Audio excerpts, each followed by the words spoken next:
Okay, we're going to be doing more derivative stuff today, and let's start with making sure we're all in the same place on what we learned last time. Consider this function, determine the critical values. So what are the critical values of this function? And to do that, you needed to first find the derivative. So the derivative is, the power rule says we multiply by the power. 3 times 1/3 is just 1, and we lower the power by 1, so x squared. We multiply by the power, so 2, and lower the power by 1, and the derivative of negative 3x is just negative 3. The derivative of a constant is 0. And the reason we need the derivative is because critical values we should have translated to ourselves in our head. Determine the critical values is where is the derivative equal to 0 or undefined. This will never be undefined, but we can find where it's equal to 0. And we find that by factoring. So hopefully you factored this into x minus 3 times x plus 1, and we need to find where is that equal to 0. Make sure you're putting equals 0 in your equation when you're writing it down, because you want to show that you know that you're finding the critical values where it's equal to 0. So x is 3 or x is negative 1. Those are the two critical values.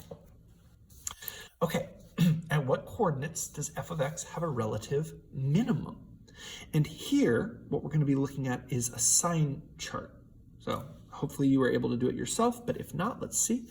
Our idea is the sign of the derivative, whether it's positive or a negative sign, will tell us whether something is decreasing or increasing. And so we can find a minimum value. A relative minimum value means it's lower than all the other points when the slope changes from being negative to positive. If the slope changes from negative to positive, we'll have a relative minimum value. And so we need to find where f prime changes from negative to positive. And we're going to use those critical values because critical values are where the function might be changing signs. So let's see. Here's my sign chart. I'm going to put it right here. At different values of x, what are the values of the derivative? What are the slopes? And when we make a sign chart, we always skip a space and then put our lowest critical value. So we don't put 3. Negative 1 is going to come first. So when x is negative 1, the slope was 0.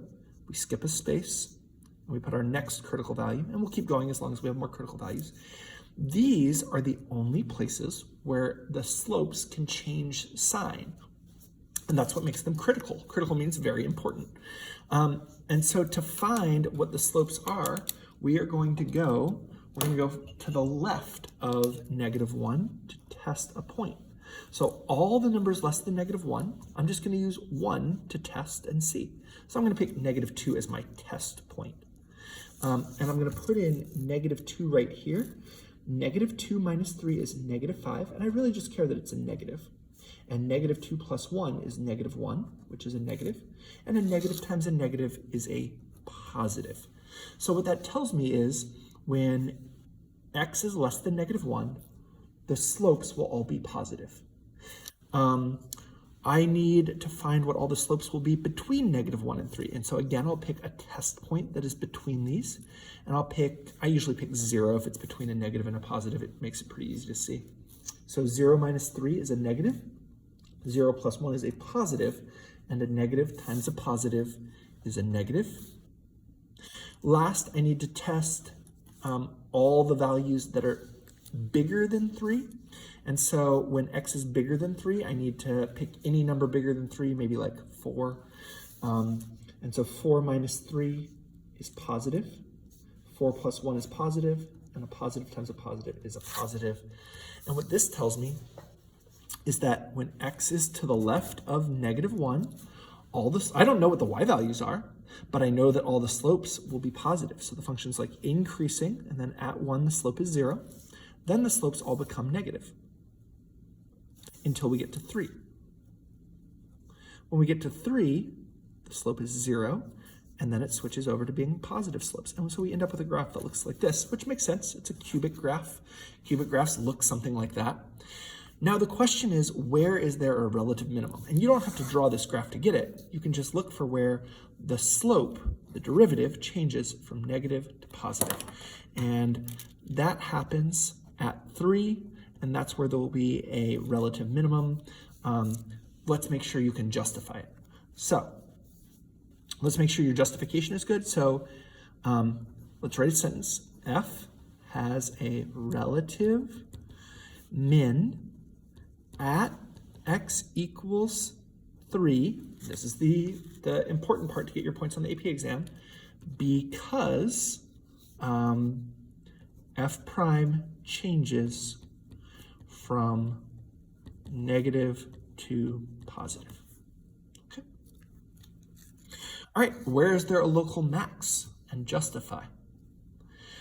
Hopefully you were able to see that there's a local maximum. You can just use the same sign chart as we had before. A local max will be when f prime changes, the slope changes from positive to negative. Because if the slope changes from positive to negative, you'll end up with a point that is higher than the points around it, a relative maximum.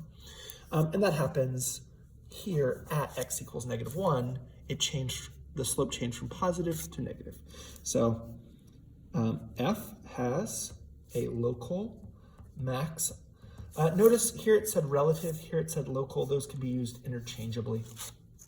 A local max at x equals -1 because what?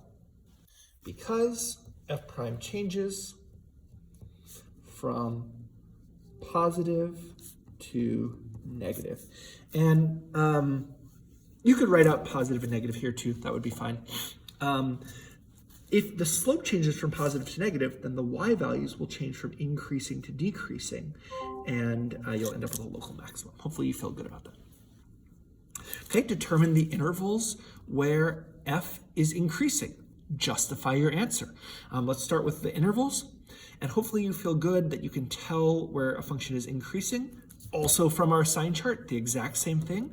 That function is increasing when the slopes are positive. So when increasing is when f prime is greater than 0, greater than or equal to 0.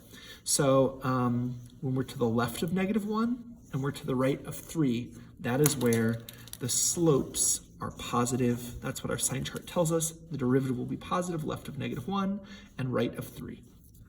So how do we write that as an interval? We say f is increasing on the interval from, parentheses, from -infinity to -1. We always use a parentheses for infinity. And it's increasing even though it's a slope of 0. It's considered to be increasing all the way until that point. But again, if you don't get that endpoint right, you'd be okay. Union, it also is increasing from 3 to infinity. Okay. Oh, it said to justify our answer. It's increasing here. Why?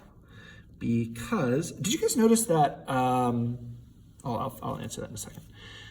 Because f prime is greater than 0. Did you notice that at the end of that, I was like, oh, I also need to justify it. I always, when I finish answering a question, I go back very quickly and reread it to make sure I actually answered the question. And it's a habit you should get into too. It would stop a ton of errors that I see in AP Calculus papers where kids know what they're doing, they do all the work, and then they don't answer the question. So make sure you're answering the question all the way. All right, determine the intervals where f of x is decreasing. Justify your answer. All right, hopefully you feel good about this. It's using the exact same sign chart. F of x is decreasing when f prime is less than 0, less than or equal to 0, sorry. And that'll happen between -1 and 3. So f is decreasing on the interval from -1 to 3 because what? Why is it decreasing there? Because f prime is less than 0. That's the reason. Okay, today we're going to move on from local minimums and maximums to absolute or global. Sometimes we say absolute and sometimes we say global minimums and maximums. So absolute or global.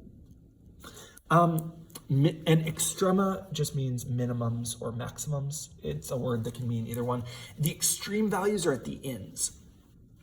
And we will be able to find, sometimes we find a local maximum, but is it actually the highest point? Well, no, like it was going to keep going up. There's higher and higher and higher points. And in fact, this function doesn't have a local. The function we had in our warm-up didn't have a global or absolute maximum value because there were always points that kept going higher and higher and higher. So which one is the biggest? Well, the answer is there is no biggest value. It just keeps going up. Was this local minimum that we found at x equals 3 the relative minimum? Is it an absolute minimum? No. The y values keep going down and down and down on this part of the graph. There is no absolute minimum.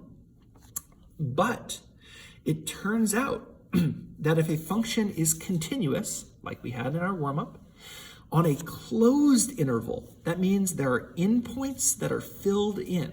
So maybe it looks like this. So, okay, here's that same cubic, but now it has closed endpoints. This is a closed interval with brackets.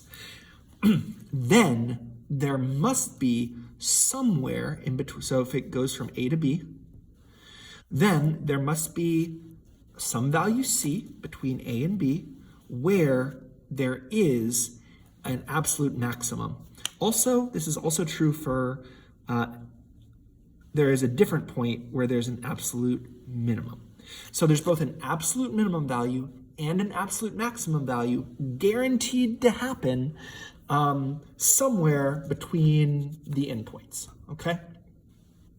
And looking at this, where is the absolute maximum value? Well, it happens, the absolute maximum value happened at the local max. This also happens to be the very highest point. So this is also an absolute max. So sometimes the absolute maximum or minimum will happen at the critical points. So critical points might be the very highest point. But let's look at this. Is the local minimum the absolute minimum value? No, this is not the absolute minimum value. The absolute minimum value happens when x equals what? Well, the absolute minimum value happens when x equals a. It turns out that either you're guaranteed to have an absolute minimum and absolute maximum value if the function is continuous and has closed endpoints, and it's either going to be at the critical points, so where the local minimums and maximums could be, or it could also happen at the end points. One of those has to be the absolute maximum, and one of them has to be the absolute minimum. In our case, the absolute maximum happened at a critical value, and the absolute minimum happened at the endpoint. But there's nothing to say, like, if you have like a linear function, okay, the absolute minimum is right here, and the absolute maximum is right here. Now, if this linear function did not have a closed endpoint, then there is no absolute maximum, because as you get, oh, you guys, I hope you can see this, as you get closer and closer and closer to this point, the y values get higher and higher and higher, but they never quite reach. So like, let's say this hole is at x equals 3. What's the actual absolute maximum value? Is it 2.9? Well, no, you can get higher. You can get to like 2.99. What about 2.9999999? You can keep getting like closer and closer to 3, and so there won't be any absolute maximum. So this extreme value theorem says you're guaranteed to have a maximum, absolute maximum and minimum value if the function has a closed endpoints. So it also can't have an arrow at the end. So like something like this is also an open endpoint. We would say it goes from like here to infinity. And this is also not a closed interval because it keeps going up and up and up. So if there's a closed interval and the function is continuous, then you're guaranteed to have a maximum value, an absolute maximum value, and an absolute minimum value. Sometimes we call them global maximum or global minimum. And we know even more that the two, we call it candidates sometimes, the possibilities are either the critical values or the endpoints. Now the good news for this is you don't have to make a sign chart. This is actually slightly easier. You do have to find the derivative to be able to find the critical value, critical points, but you don't have to make a sign chart. And so I'm going to show you what our method for finding the absolute maximum looks like here. So determine the absolute maximum.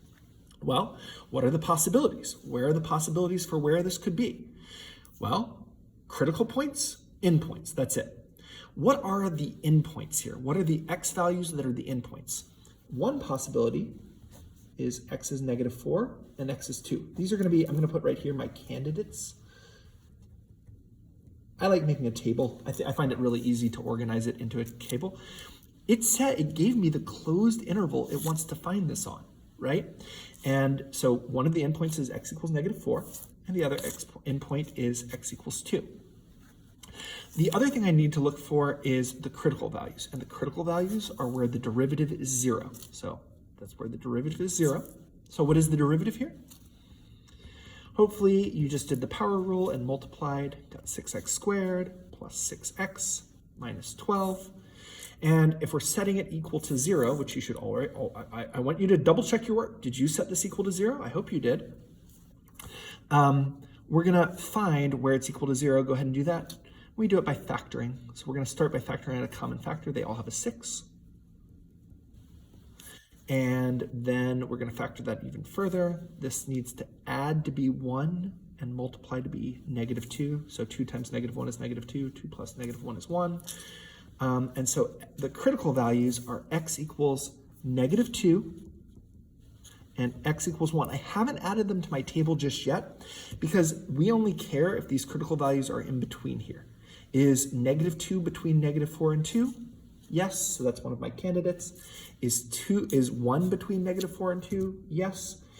And because one of these 4 is guaranteed to be the absolute maximum, and one of these 4 is guaranteed to be the absolute minimum, what I'm going to do is I'm not gonna use the derivative anymore. I'm now done with derivative. So I'm not making a sign chart. When we were finding local minimums and maximums, we then made a sign chart to see where the derivative was changing signs. But we're not gonna do that here. Instead, what we're gonna look at is what is the y value at each of these points. Whichever one is the highest, we look for highest and lowest. Whichever one is the highest is the absolute maximum. Whichever one is the lowest is the absolute minimum. And so I'm literally just gonna plug in each of these values. F of -4, oh my gosh, I'm going to use a calculator here, guys, because I'm gonna be lazy. So I'm gonna write in, I'm gonna show you how I would do this in a calculator, 2x cubed, I'm gonna type the function in, 2x cubed plus 3x squared minus 12x plus 4. And then I'm gonna go to the table. And in my table, I'm gonna look up when x is -4, I get -28. When x, I can't write, I'm right-handed, so this is difficult. Okay, when x is 2, the y value is 8. When x value is -2, the y value is 24. And when x equals 1, the y value is -3. So, which one of these is the absolute max and min? Let's write it on the page, and I'll show you how to justify in just a second. It asks to justify, so let's do it. I'm gonna write it right here. So F has an absolute max. What did it ask? It asked what it was. An absolute maximum value. What is the maximum value? Well, it's gonna be whichever one is the highest here. This is the highest. So this is the max of 24. The absolute maximum value is 24. At x equals -2, and an absolute min of, what is the absolute min? Well, the absolute min is -28. At x equals -4. And my justification, what I write out here is I say, by the candidates test. This is called the candidates test. These are the 4 candidates. So these are the candidates. You don't have to write it down, but it's what they are. Here are the 4 candidates. And we tested to see which one was the highest and which one was the lowest. 24 was the highest value, and -28 was the lowest value. Let's look at a graph real quick. I'm going to change my window to go from, what did I say the window is? It's from -4 to 2. I'm going to make the y's go from negative 30 to 30 just so we can see what's going on here. And you can see the absolute maximum happened at a critical value at x equals negative 2. The absolute minimum ended up happening down at the end point. So we just checked the endpoints and the critical values, and we actually put in the y value. So we just put in x. If I were doing this on a no calculator section, I would literally like do 2 times negative 4 cubed plus 3 times negative 4 squared minus 12 times negative 4 plus 4. Practice doing this without a calculator. I did it with a calculator, but you really want to get practice doing this without a calculator.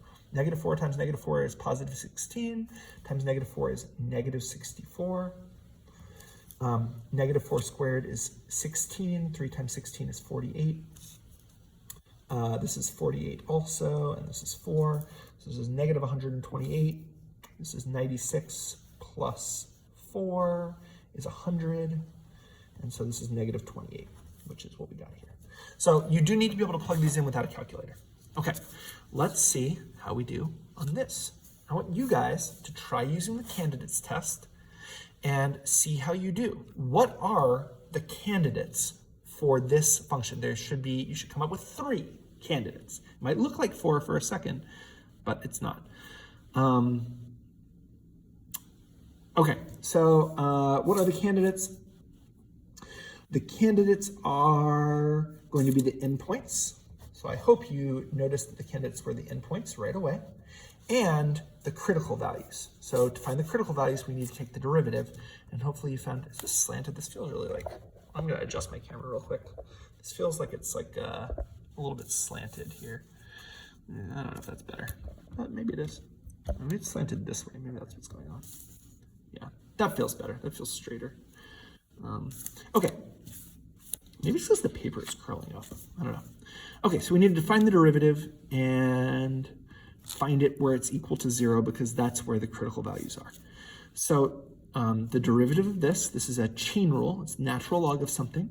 So the derivative is 1 over that something, because that's the derivative of natural log, times the derivative of the inside. So the derivative of the inside is 2x plus 2. Notice that I put it in parentheses because it's a binomial. It has to both multiply. So I get 2x plus 2 over x squared plus 2x plus 4. I can see that this is equal to 0 when this top is equal to 0. So 2x plus 2 equals 0. I can subtract 2 and divide by 2 and get x equals negative 1. So x equals negative 1 will be a candidate. But also, there could be critical values where the denominator is 0 because then it would be undefined. I don't see how to factor this right away, so I'm going to start by doing the quadratic formula. We get negative 2 plus or minus the square root of 2 squared minus 4ac all over 2a. And when I start simplifying this, I get that this is the square root of 4 minus 16 is negative 12. And because this is square root of a negative number, it's imaginary. And that tells me that there are no real numbers that can make the denominator 0. And so we can say this is never 0. And so this derivative will never be undefined. Now, I should have been a little bit careful and made sure that this negative 1 is actually between negative 4 and 3, and it is. So I'm okay. So now I'm just going to do the candidates test and see which one is the biggest. I'm looking for the max and the min. So I'm not messing around with the derivative anymore. Find those 3 values. What is f of negative 4, f of 3, and f of negative 1? F of negative 4 is going to be f of negative 4 means we plug in negative 4 here. So we're going to get natural log of 16. Negative 4 times negative 4 is 16. 2 times negative 4 is negative 8. Plus 4, and so this is natural log of 12. And this can't be simplified. We just write natural log of 12. Like that's the y value there.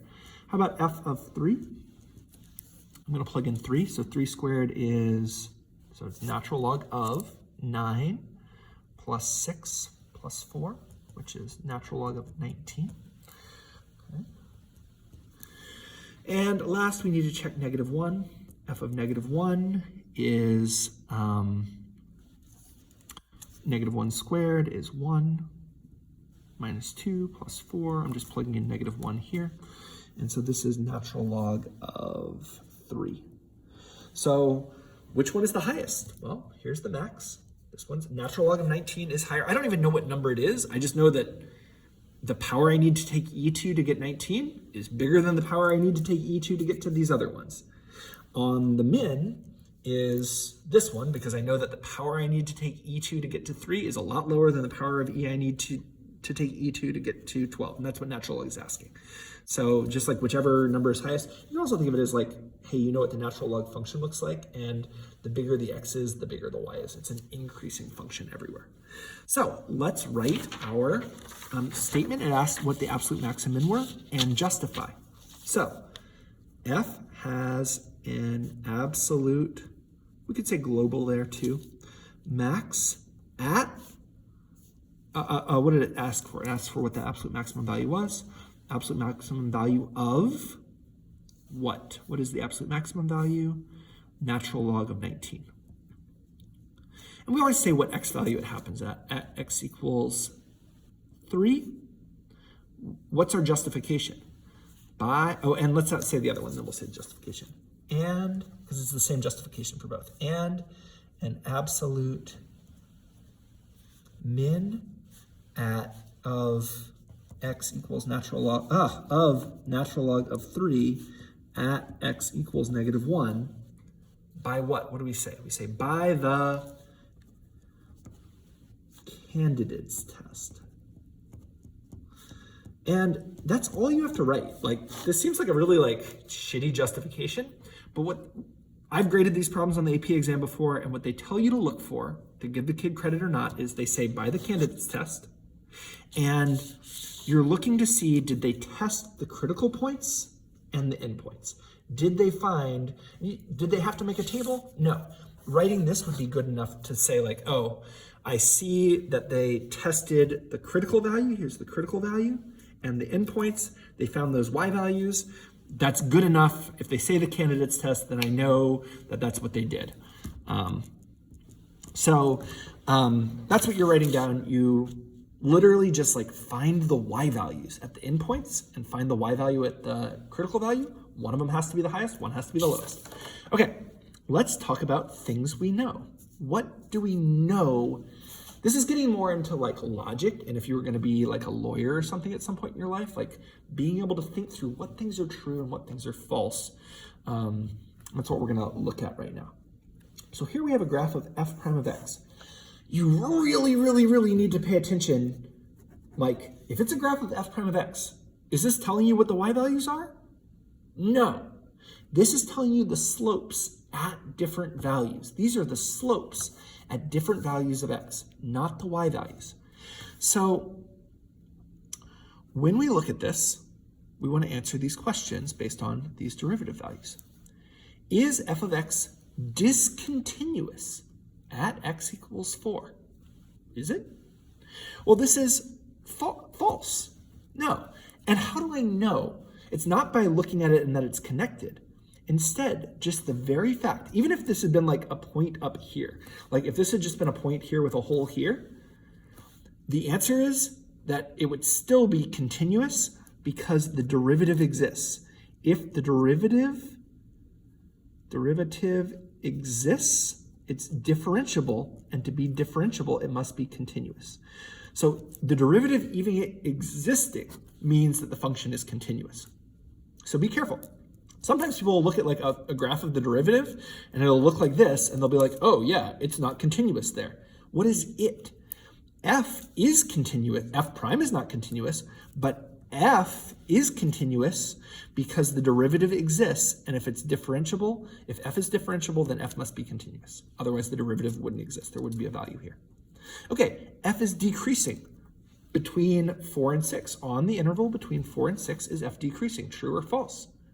This is false. F prime is decreasing, so the derivative is decreasing, but is the function decreasing? Well, not between 4 and 5. Between x equals 4 and x equals 5, the slope is positive. And so what it actually looks like, what F looks like, is between 4 and 5, the slope is positive, but decreasing.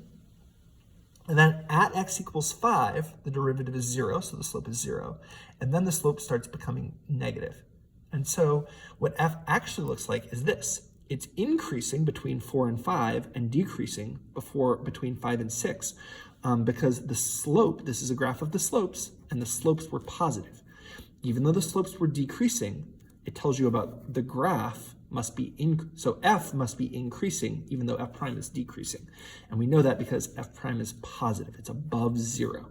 If f is above 0, then f prime is not, if f prime is above 0, then f is not decreasing. Well, this is really tricky. I think some kids get confused about this is a graph of the slopes, not f. The questions are about f. F has a relative maximum at x equals 5. Is that asking you, does this graph have a relative maximum? No. Okay, so is it true or false? Does f have a relative maximum at x equals 5? Well, to have a relative maximum, we should translate this into a thing about the slope. F prime changes from positive to negative. Did f prime change from positive to negative? Yes. F prime was positive to the left of 5, and now f prime is negative. And so, like I drew the picture below, there will be a relative maximum at x equals 5. F is increasing on the interval from 0 to 4. Is f increasing? Be careful, this is not a graph of f. F prime is not increasing, but is f increasing? Yes. F increasing means that f prime is above 0. This is a graph of f prime. Is it above 0? Yes, these are all positive values here. So there's a positive, so f must have some positive slope, positive slope, positive slope, positive slope all the way here. And then it's still positive. It's positive all the way until you get to 5. So this is true. So make up your own true statement. You know what, guys? If you had a really hard time with this, I strongly recommend just rewinding this video and watching this section again and seeing if you can get it right and really understanding this here, because you want to be able to get this stuff. We have a quiz next class, and a lot of it's is this stuff true? Okay, find how many relative minimums and relative maximums is this. Now, before we do that, I want you to think to yourself, is this candidates test? Is this like the stuff we were doing last class? Or is this the candidates test stuff? Well, if it's relative, things that are relative to each other, you need a sign chart. If it's absolute, and it's on a closed interval, then you need the candidates test. Does it give us a closed interval? No. Also, it's saying it's relative, so this is a sign chart one. So go ahead and do it. Find the answer. Is it A, B, C, or D, or E?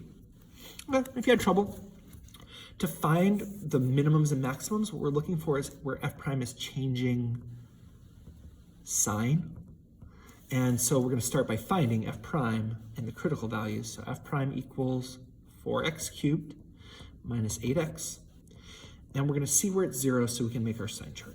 So I'm going to factor out the common factor. They both have a 4x. And what's left over is x squared minus 2. This can be factored even more. This isn't this is just difference of two squares, and so you can pretty easily factor it into x minus the square root of 2 times x plus the square root of 2. You can always factor the difference of two squares easily. This is one of our advanced factoring techniques in Algebra 2. And, if you didn't see that, you could also just see, hey, where is this equal to 0? And you could add 2 to both sides and take the square root on both sides. So x equals plus or minus square root of 2. These are the two critical values. Remember, when you do square root on both sides, you need to do plus or minus. Or you could have done the quadratic formula to see where this is 0. So a bunch of options to you. But our critical values are x equals 0, x equals square root of 2, x equals negative square root of 2. And so we're going to make a sign chart. And I find this really useful. The factored version really useful here. We need our lowest one first, so negative square root of 2 comes first, and we know the derivative is 0 there, then 0, and then a positive number. So negative numbers are smaller than 0, which are smaller than positive numbers.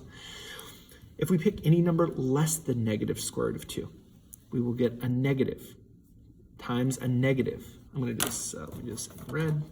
A negative times a negative. If we pick a number less than negative square root of 2, this will also be negative. So negative times a negative times a negative is a negative. If we pick a number that is between negative square root of 2 and 0, we'll get a negative. We still have a negative minus a number, so we'll get a negative. But now if we're between -2, negative square root of 2 and 0, this one will be bigger.